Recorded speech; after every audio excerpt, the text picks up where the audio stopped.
Fish and Lilypad by Team Idris. Chapter 1. Black Brook's Journey.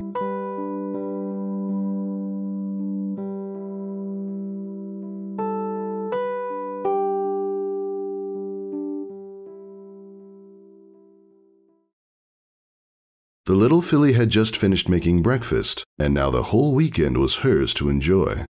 The only snag with this warm sunny day was deciding what today's adventure should be. The stream seemed like an ideal place to find inspiration, so off she trotted. While the cool water ran past her hooves, a new thought crossed her mind. Where did the water go? She knew where it came from, as she had been with Glenn and Sam to the spring on a picnic. The rain fell on the hillside and bubbled up from the gravel, which was simple enough. But where did Black Brook's water disappear to? She went to find Dad. She soon found Glenn working on the mower in the biggest hay barn. Parts lay all around him as he fumbled with a small gear in his large hooves. "I think this machine must have been built by fairy watchmakers," he said, as Fish appeared around the door.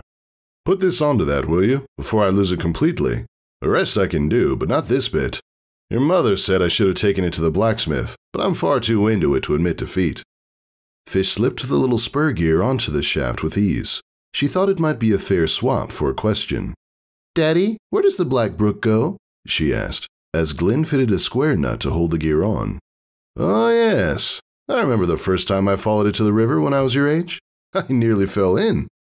Looking down at Fish wistfully, he added, "I guess you'll be jumping in, assuming you don't just walk the stream bed all the way. Be careful of the river though, as the water can drag you off. I don't want to be catching a train to the seaside to fetch you back." He grinned. "I'll be careful," she sang, as she trotted out of the double doors towards the stream. Glenn tightened the nut and popped into the house to make a phone call. "Done already?"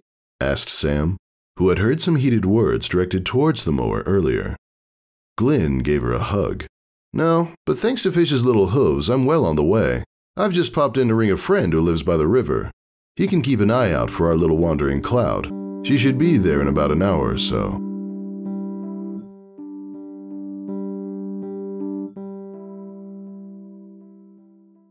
Fish did indeed follow the stream bed. Some bits were flat and the water flowed wide, bubbling gently over small stones. Other parts were narrow and fast, where tree roots had grown close together and channeled the flow. She had to be extra careful with these, as the water tended to dig out the bed, eroding a deep hole. She also passed through a couple of muddy ponds that turned her soft coat from light gray to stinky black. It soon washed off when she reached a clear section. "Where are you off to?" asked a tan mare feeding some chickens, a flowery bag hanging at her side, and a puzzled expression on her face. "I'm off to see the river!" exclaimed Fish. The mare chortled. "Say hi to the sea ponies for me then." She smiled as Fish disappeared into another deep bit. As Glenn had predicted, her short legs carried her out across the water meadow to the edge of the river in an hour or thereabouts. From her viewpoint, the stream began to widen and then flow slowly sideways. As the banks fell away to the sides, she could see the river in front of her. It was clearly deeper than the stream, and floating leaves showed it had a steady motion. She moved forward, carefully making sure she didn't step in a drop-off. The water became ever deeper as she kept walking. It was up to her middle as she noticed something move in the water in front of her. Fish was used to being teased, and was fairly sure that the mare had been trying to fool her earlier. However, the thing that just swam past her under the surface didn't look much like a trout. Standing completely still, Fish moved her nose closer to the water as she tried to look through her own reflection. But that wasn't her face looking back from below the surface. She jumped back in surprise as a unicorn filly popped out of the water with a big smile on her face. "You're new. I haven't seen you before. I'm playing chase with the others. Come and join in." And with that, the sea pony disappeared back into the river with a splash of her tail. Fish was now completely baffled. A pony that she had never met before, that wasn't an earth pony, Pegasus, or normal unicorn, had just asked her to play, and she was too scared to follow. The water stirred again as a head popped up right in front of her. "I'm Lilypad. I forgot to say that before. Are you coming? They have a head start on us." Fish just managed a hi before the sea pony was gone. A second later, she was back. Are you going to transform? Mommy says I'm too small to try it yet. Oh! Lilypad paused for thought. You're a land pony. She giggled. Placing her head under the water, she made an odd noise before resurfacing. Upstream, an otter's head appeared, then disappeared. I said I would be along for a rematch in a while. I'm Lilypad. She grinned. Fish replied cautiously, I'm Cloud, but every pony calls me Fish because I play in water so much. I wondered where my stream went after it left our farm and it came here. I can swim really well, but that looks dangerous. Lilypad looked taken aback that her playground could be considered dangerous. It was a bit more exciting when it was flooded, because you had to be careful about logs in the fast-moving water, but dangerous? It was the safest place in Equestria, as far as she could tell. Thinking about it further, Lilypad could see that Fish wasn't going to be able to play in this part of the river. Just downstream was a large gravel flat, which was deep enough for her, and not too deep for a new friend. Come on, she called. We can just play down there. She pointed a hoof at the bend down the river. Race you! Fish fully understood that dare, and jumped for the bank just as she heard Lilypad's tail splash. Leaping through the reeds, she quickly made for the open grass. Speeding along, she ran down a sandbank and out into the shallow water. Lilypad was already waiting for her further out. Neither pony was quite in their element, but playing chase was still good fun. Fish swallowed quite a lot of water, and Lilypad got beached a couple of times. Despite her aquatic tail, she was soon back into the water. Once they had got bored of that game, they changed to stick racing. It was nice to play with someone who could easily race downstream and fetch them back for another try. As the sticks gently floated past, Fish decided to ask more about the river. Do you live here all the time? Lilypad stared into the water. Mostly. We go to the sea to visit family. Mom and Dad work in the river down by the docks. They used to live in the sea, but I've always lived here. The sea is huge, and I like my friends here better, and our house is here. Fish wondered what a sea pony home was like. She was sure it would be amazing, but she knew she couldn't get to it without breathing underwater. There wasn't time to do much about it anyway, looking at the sun. It was late afternoon, and she had to be back before dark. I have to get home, she said. It's a long walk back, and I mustn't be late. Will you be here again? Of course, said Lilypad. Just come back here and bang 2 stones together under the water 3 times. One of us will hear you. The little gray filly made her way steadily back up the Black Brook to her home. She paddled past the farm where she had seen the tan mare, who was now playing with a small filly. Just before home, she found a clean hollow with bubbly water to wash off any remaining mud. Arriving at the kitchen door covered in dirt was guaranteed to instigate a severe scrubbing behind the ears. A quick run around the meadow to dry off, and she was ready for tea and to tell of her wondrous day. Sam and Glynn listened fascinated to the story of what was for them a very rare pony indeed. Then they put their excited but exhausted little filly to bed, ready for a new day. Chapter 2. Fish Underwater.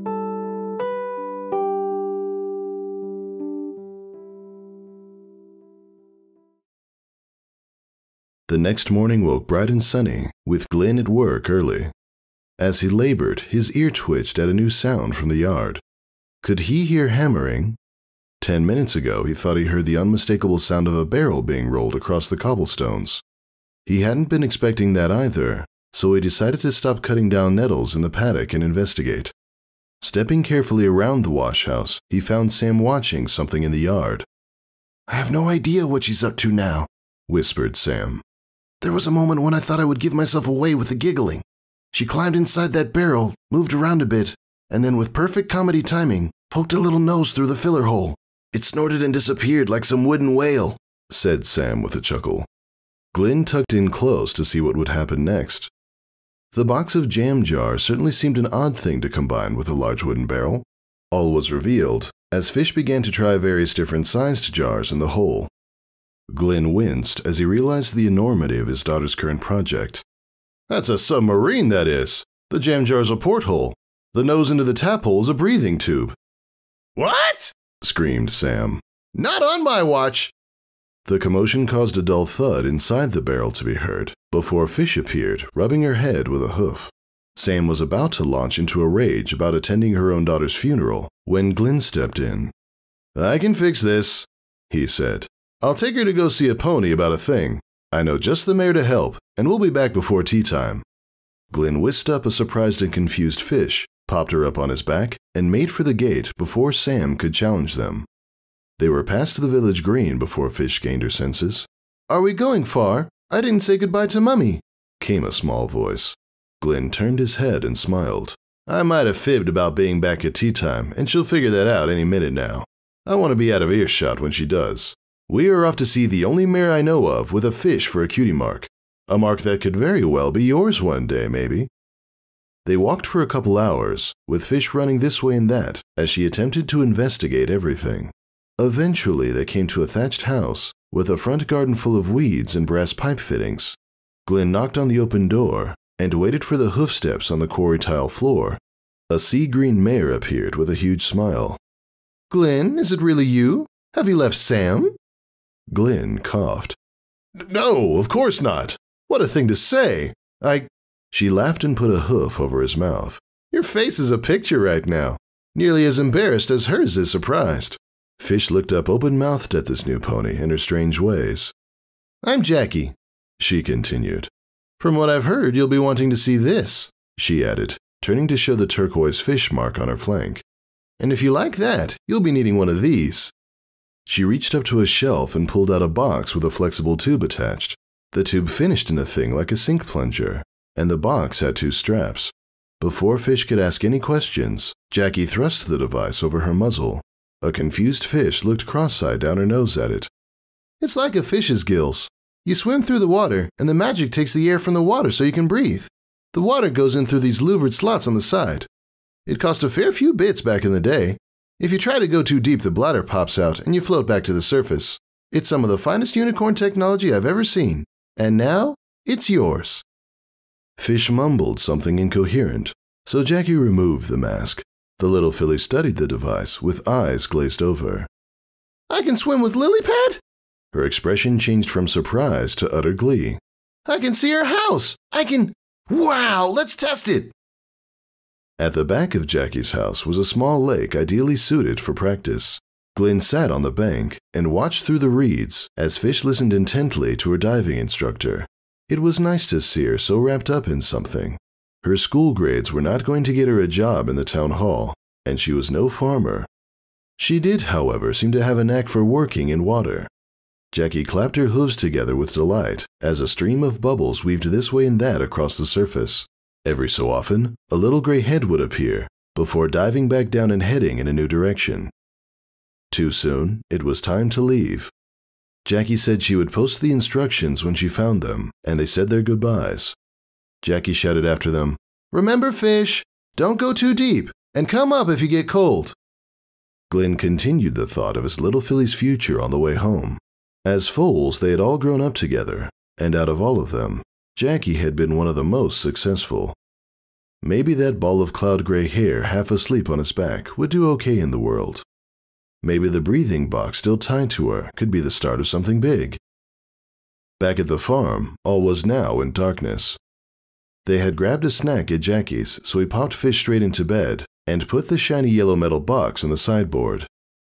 Tucking her in, he kissed her on the forelock and went into the kitchen. Lighting the lamp, he heard Sam enter the room. "How is Jackie?" she asked.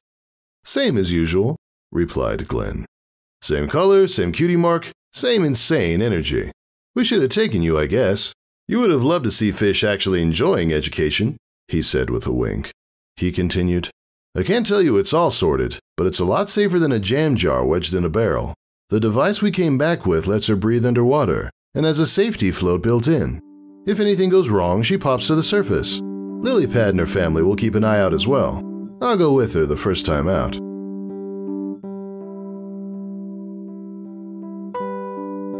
Chapter 3. Lilypad's House.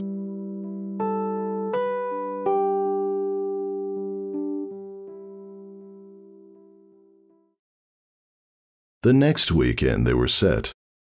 For Glenn's sake, they traveled by road to the river. He pointed out that even if he fitted through the narrow bits, his size would churn up a lot of mud in the farm ponds along the way. Fish accepted that as reasonable and let him carry her aqualung box.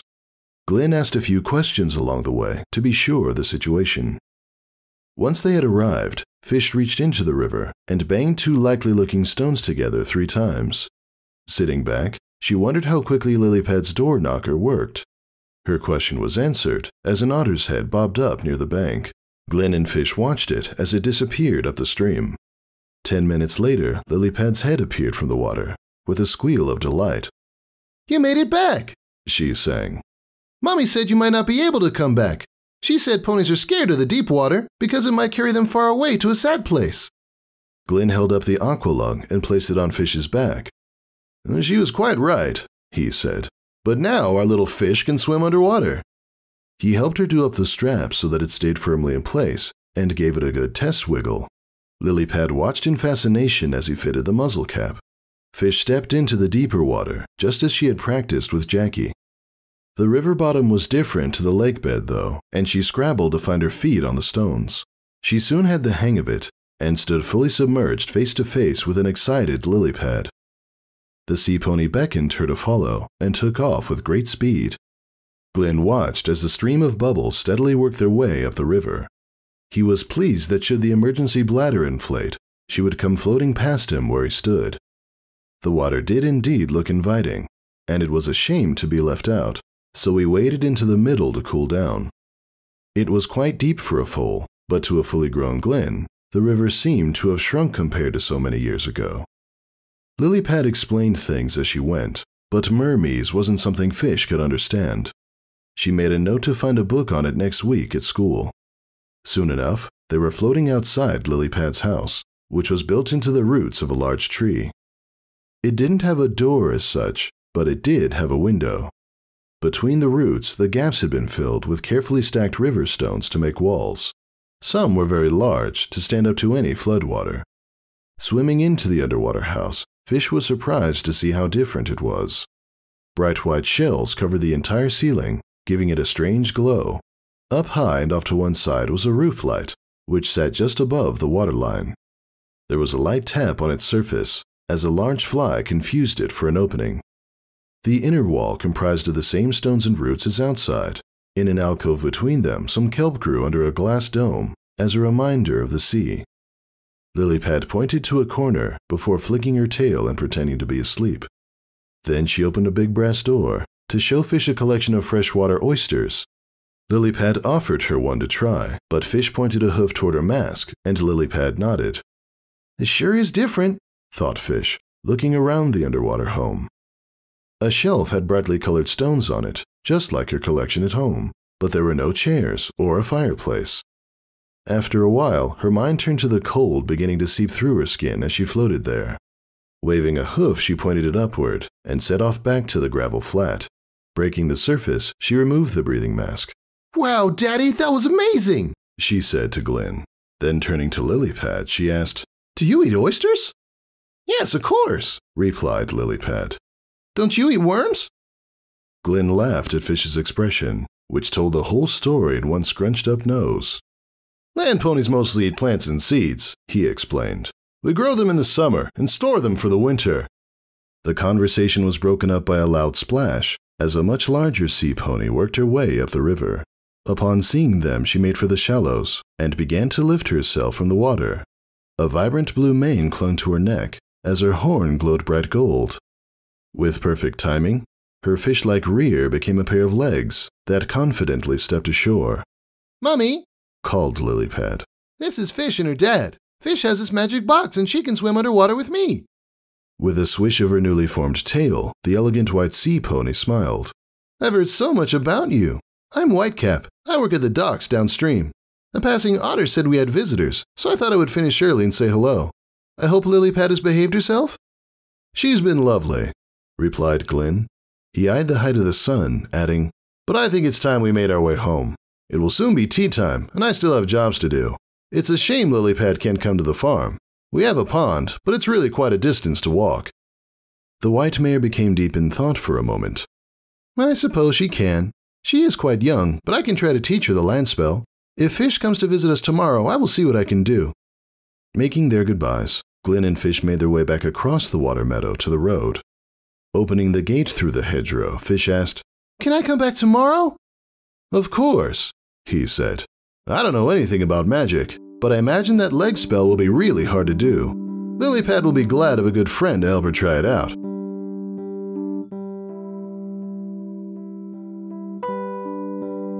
Chapter 4. 4 Legs and 4 Legs.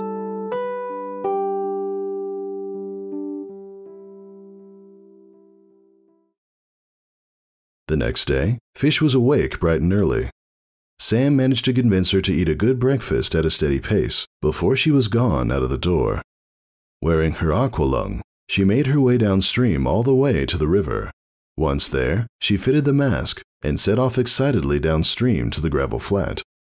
Lilypad and Whitecap were already there practicing the spell as Fish surfaced and made her way ashore. Lilypad recited the spell carefully as her horn began to glow.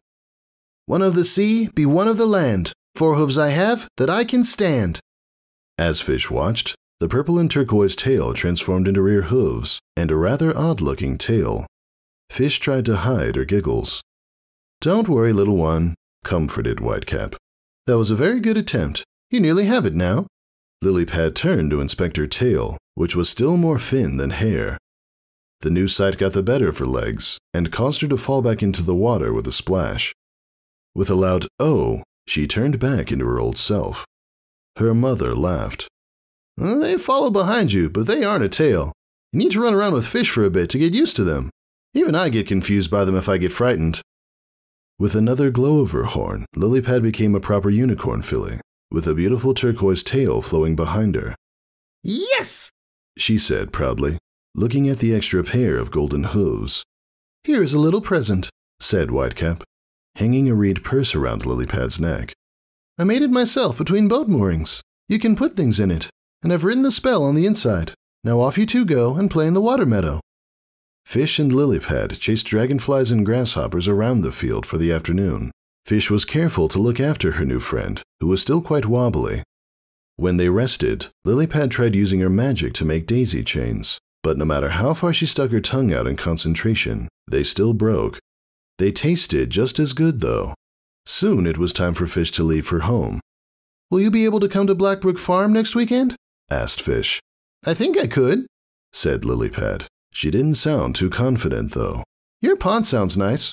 I can rest there if my legs get tired. Maybe Mummy will come with me." It seemed a long week at school, and by Saturday, Fish was getting very restless waiting for Lilypad.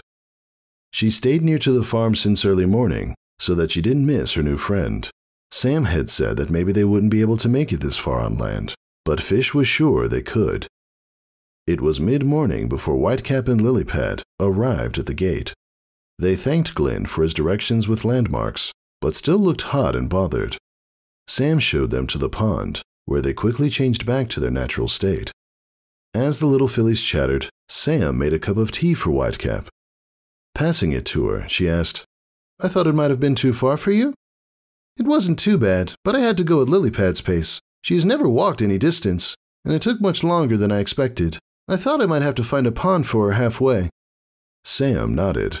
"Glenn had better carry her back to the river later. The day will only get hotter."